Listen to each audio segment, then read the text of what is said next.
Kuzler lobbied the city to make street improvements to better accommodate bicyclists. I see that Sharrows have been recently installed in various city streets by city government. If the city can find funding to improve streets for bicyclists, surely they can find funding to fill potholes for the motorists without forming a new taxing authority, a TBD. And if you adopt $20 car tax, and it's by de facto, because if you approve this district authority, taxing authority, you're approving a minimum floor of $20 tax. Because according to Mr. Bauman's own words, that's the only option without a public vote. And you can increase it to $100 later, your special meetings of the taxing authority. But what you're doing, if you vote for this district tonight, it's de facto $20 car tax at a minimum. And think about who will bear the burden. Not the bicyclists, not the logging trucks going to Walt's Mill, not the construction vehicles weighing more than 33 tons. These are the very vehicles that beat up Snohomish streets. Think of the single working mom driving a $600 subcompact. She has to pay as much as an SUV Cadillac Escalade owner. A car tab increase is the most regressive tax imaginable. And I know the council has voted twice already for $20 car tax, and probably will be hell-bent on it again tonight. But at least let the citizens vote on the $20 tax to validate this very regressive tax. Even a small sales tax increase would be fair to everyone. Everybody would pay proportionally. Personally, I believe the city should solve the street problems through innovation and prioritization, not by setting up a new taxing authority. Just last year, Public Works laid off an experienced qualified worker, only to go on unemployment insurance benefits, which are ultimately charged back to the city. I remember it well last year. Madam Mayor, you had tears in your eyes when that poor man had to be laid off.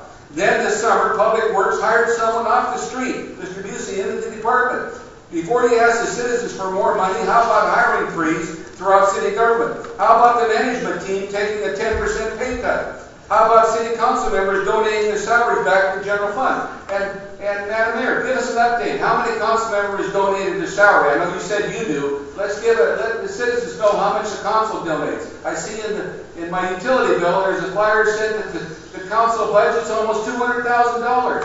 Why are they taxing the poor working single mom? $20 is $20. They'll buy 10 gallons of milk for her children. So what happened to those ideas? Thank you. I hope you reject this ordinance tonight. Thank you. Thank you, Mr. Davis. Anybody else like to speak to this? Mr. Douglas.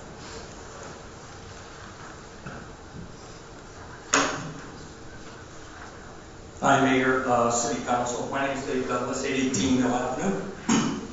And I'm not going to read everything that's on what I'm giving you, but I am against raising revenue through a $20 car tab increase for the following reasons.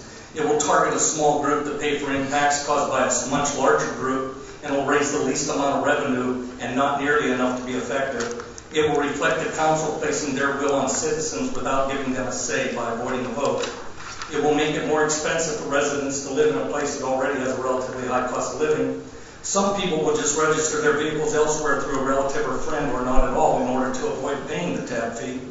It does not capture those who use our streets each day, but do not have their vehicles registered in Snohomish. Pass-throughs, commuters, commercial trucks, community and school buses, trail users, soccer families, business owners, and city staff living elsewhere, etc. Business owners who make a living here but live outside the city would not pay their share. Is raising car tab fees the easiest and quickest, but not the most equitable way to raise revenue? Those paying the car tab fees should have an expected level of service, and the road, streets in the vicinity where their vehicle is registered should be maintained in excellent condition at all times.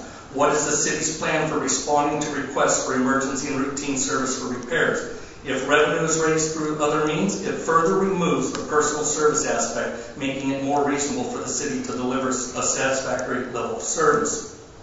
Also, there could be a backlash from residents through voting down other ballot measures. My reasons for not being against a property tax increase is property taxes in Snohomish are already high. How can owning private property be directly associated with street maintenance? What about undeveloped property or property that has no adjacent roads or streets? Once established, property taxes rarely, if ever, go away. Other issues such as school levies and bonds will have a more difficult time passing. and this will have a much heavier impact on property owners, while renters will not be impacted proportionately. Landlords may need to raise rents, but not to the degree that single-family residential owners will be affected. It will target a small group to pay for the impacts caused by a much larger user group. And why do I feel that the 0.2% sales tax should be used to raise revenue? It raises the most revenue and captures the largest number of people who use our streets. Sales tax is a consumer tax and directs costs to a sector of society that is spending money. While it is somewhat discretionary, a large percent of the population will always spend money. No one will notice a 2-cent increase on a $10 purchase or a 20-cent increase on a $100 purchase. A resident would need to spend $10,000 to pay the same as a $20 increase in car tap fees on a single vehicle. And I'm also recommending that the City Council, once this TBD, which we know it is going to be formed, that they consider a heavy vehicle road impact fee. I have pictures here, and Mayor, I want to thank you for meeting with me a few weeks ago. But I have pictures here, and I'm going to give these for you to pass around. But they show, here you go, towards you. They show typical daily use of our roads by heavy trucks and also the actual heavy 18-wheelers that actually park on our streets every evening. Those are the folks damaging our roads. Those are the folks who should be paying higher fees. And whether you have to monitor for a few weeks and see who passes through our street, 2nd Street, to avoid the Highway 9 to Highway 2 extra 6 or 7 miles that they have to travel, those are the kind of people that need to be paying fees to help us with our streets. And I really do think the 0.2% sales tax is the way to go, because everybody will share it. And I thank you for your time. Thank you, Mr. Douglas. We appreciate your comments and the photographs that are always helpful. Thank you very much. Anybody else like to speak on this subject? Yes, please. And Ralph Douglas, 1212 Hillcrest Drive. I completely concur with these two previous speakers, and I think enough has been said that I'm being taxed. I'm retired. I just can't, short of moving away, our sewer bills, our water bills, our stormwater, continually upgrade them. I don't see any benefit to me. My street hasn't been paved in 25 years of a bunch of patches since the PRD or Monroe Lane went in. All the trucks drove on our street, and their street was patched. So, but when you had growth, you didn't fix my street. So, thank you. We'll put it on the list, Mr. Douglas. Thank you. Anybody else? We're very happy to hear from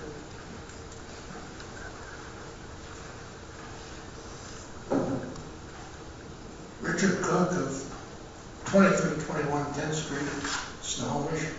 I was promised a lot, but I got sucked into this town. You people promised me a lot, and I don't see it because you people took me in, and now you want to tax me on my cars that we have. And now I see one stop sign and one turn sign,